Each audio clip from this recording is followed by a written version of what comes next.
yang satu ikan yang kalem, yang satu yang brutal. Kalau kalian gimana ya? Hey guys, gue Martino Leo, gue di sini berperan sebagai Sabdo Kuncoro.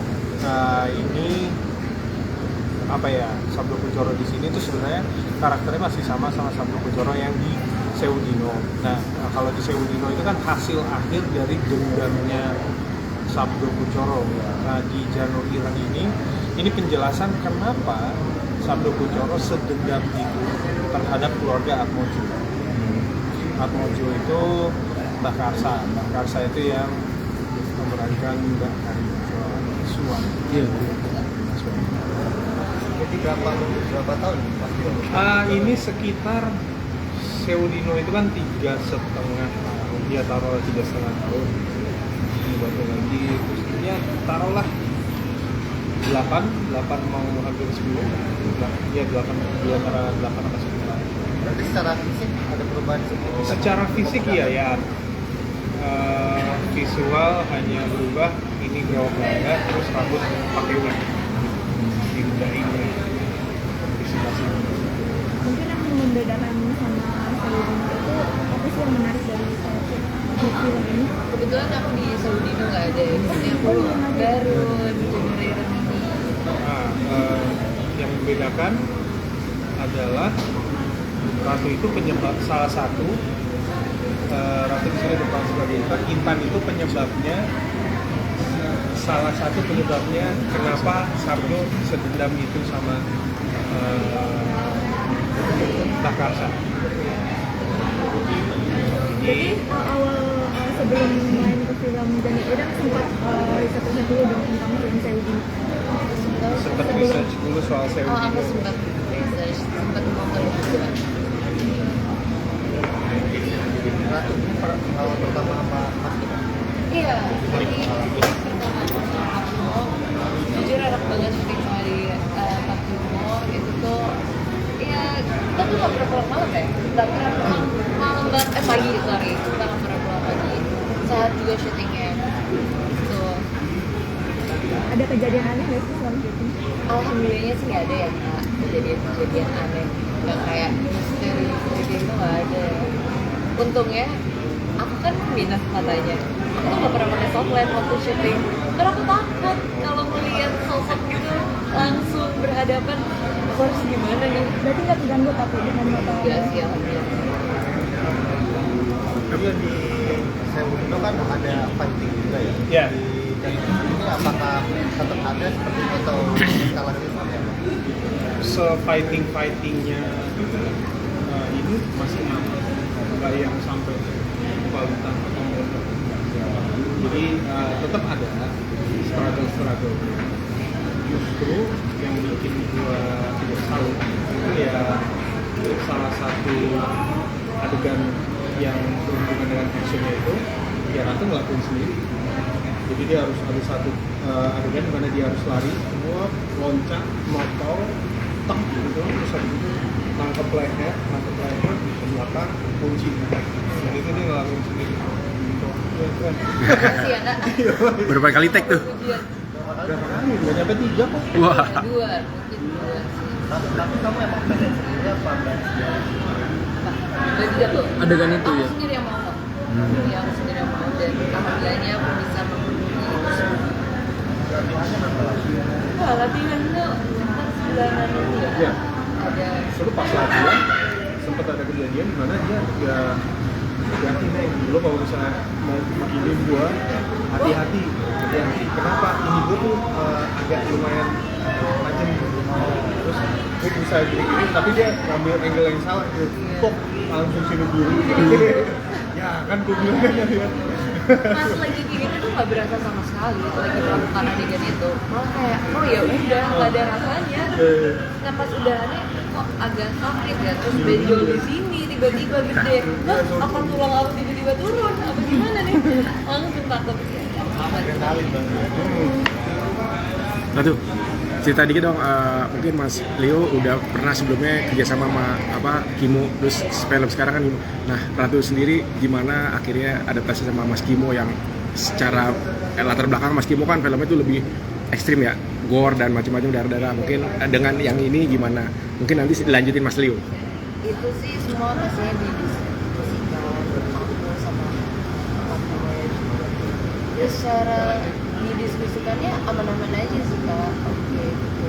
Maksudnya gak ada yang emang ada banyak adegan yang mainstream yang tadinya aku rasa tuh aku nggak bisa memerankan itu kayak gimana nih aku harus loncat meja ini itu banyak banget. Cuman surprisingly-nya aku pun juga merasa ternyata tuh bisa ya memerankan kayak gini.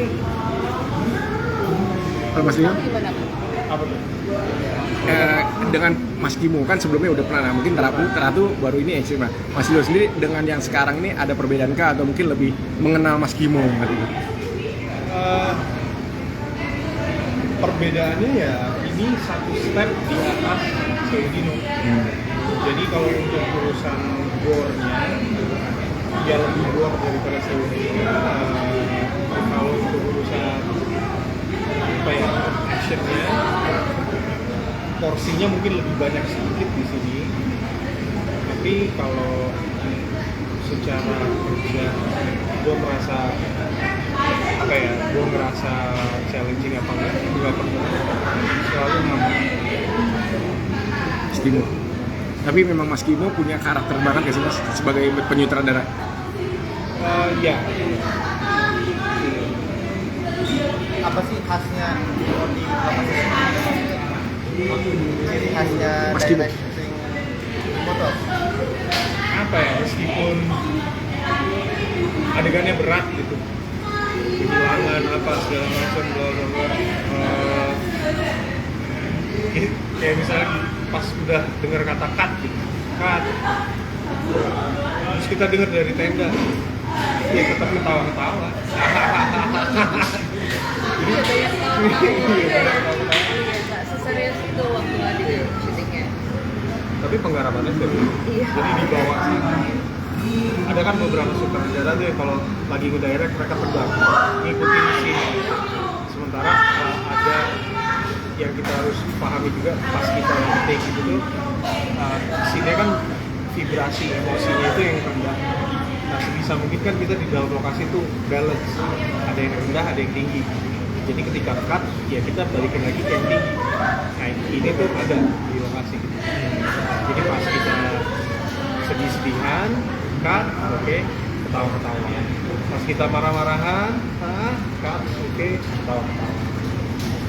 Di Janur Ireng ini kan ada eskalasi secara sisi entertainingnya ya, Ya. dari action dan mungkin secara kemasan horornya gitu. Nah mungkin kalau secara value yang dibawa di Janur Ireng sendiri itu seperti apa ketika ada persaingan antar keluarga dan juga mungkin Leo sendiri untuk memahami dunia santet di universe-nya Seudino ini sendiri seperti apa di Janur Ireng? Lebih plot twist dan lebih menunjukkan apa ya, persaingan yang begitu besar di antara keluarga Kuncoro dan keluarga Atmojo. Dan di sini juga dikasih lihat terah-terah lainnya. Ada itu nggak apa lagi, pokoknya ada terah 7 terah itu. Itu ada satu scene di mana semuanya berkumpul di satu meja. Terus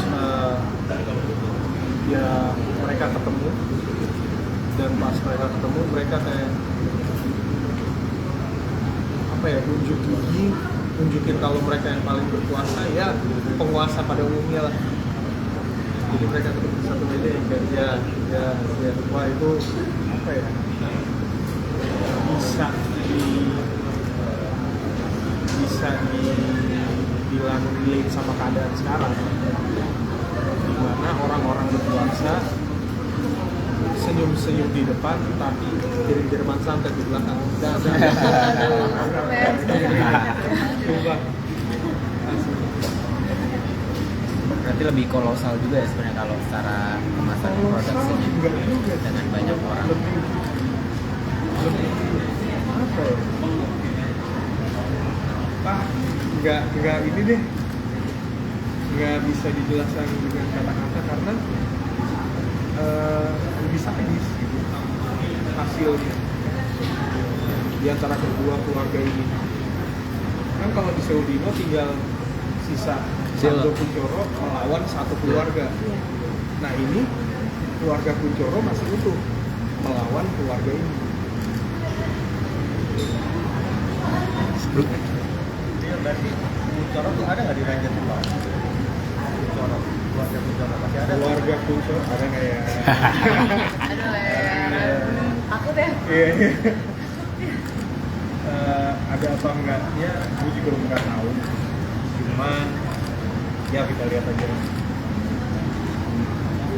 Oke. Cuman ada keluarga Gayatri datang. Oke. Oke, Oke, makasih makasih. ya, Kak. Sini aja.